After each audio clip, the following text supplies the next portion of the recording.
খুলনা প্রকৌশল ও প্রযুক্তি বিশ্ববিদ্যালয়ের শিক্ষার্থীদের উপর ছাত্রদল হামলা করেনি, বরং ছাত্রদলের নেতাকর্মীদের উপরই হামলা করা হয়েছে এমন পাল্টা অভিযোগ এনে বিক্ষোভ মিছিল করেছে ঢাকা বিশ্ববিদ্যালয়ের শাখা ছাত্রদল।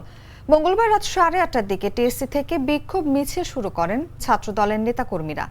এ সময় ঢাবি শাখা ছাত্রদলের সঙ্গে ঢাকা কলেজ সহ ঢাকার বিভিন্ন ইউনিটের নেতাকর্মীরা যোগ দেন। বিক্ষোভ মিছিল টিএসসি থেকে শুরু হয়ে ভিসি চত্বর ঘুরে ডাস চত্বর সংলগ্ন যাত্রী ছাউনির সামনে এসে সমাবেশ করে। এ সময় বক্তারা হামলার পাল্টা অভিযোগ এনে এর তীব্র নিন্দা জানান। পাশাপাশি অবিলম্বে হামলায় জড়িতদের আইনের আওতায় নিয়ে আসার দাবি জানান ছাত্র দলের নেতারা।